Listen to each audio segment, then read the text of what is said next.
Hey guys, what's up? Fan here with a quick video. Today I'm going to cover my most default Malthael build.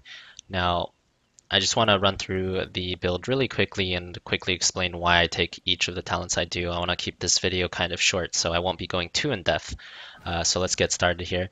Level 1, I take on a pale horse. I take on a pale horse because the rotation speed on most maps is very critical. Malthael as a hero wave clears relatively quickly, and oftentimes he can be a lane bully, so you can easily clear the lane faster than your opponent, or just bully them out and then clear lane and then rotate and do something else on the map. It's very valuable for that. Also, it's good when you're doing stuff like flanking right before a team fight or just engaging on mount right before a team fight. It's really useful to have the move speed to get a better angle for the engage.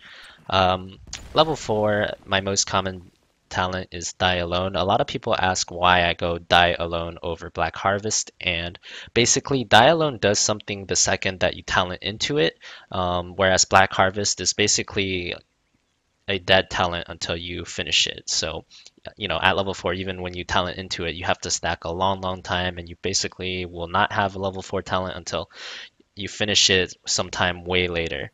And the second thing is Die Alone is actually really strong in terms of laning because Malthael is almost always your one versus one solo laner. And in terms of laning against one hero, all you have to do is auto attack the hero that you're laning against. Oftentimes it's a melee hero, which makes it really easy.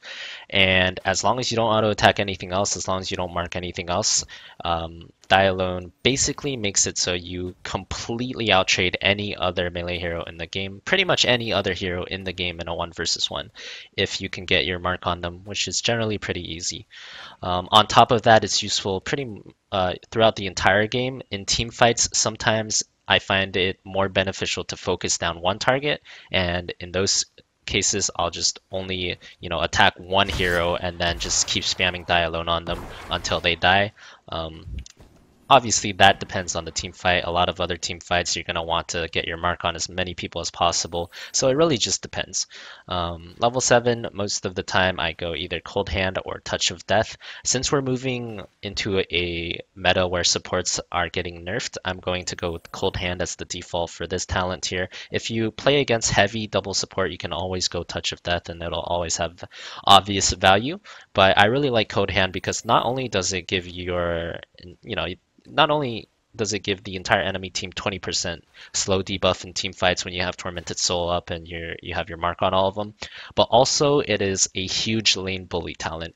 Once again, in the one versus one lane, if if you have this talent, basically no other hero can go across the halfway point in a lane against you, or if you get your mark on them, they're pretty much dead.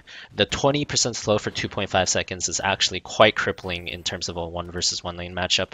So it lets you heavily bully the lane, which can be useful on many lane dependent maps. And in addition to that, it adds a lot of value in the team fight as well. Level 10's obvious Tormented Souls is just a little too good right now compared to last rights. 13, I like to go Ethereal Existence as the default one. Now, a lot of time in higher level play, you will need Inevitable End to kind of cleanse yourself from certain things. And Spell Armor is oftentimes good as well against heavy magic damage, but I like Ethereal Existence as the default talent because in this game, not only auto attackers do auto attack damage. Every single hero does auto attack damage, and auto attack damage is a really big part of damage in the game, period. So your tanks do a lot of auto attack damage.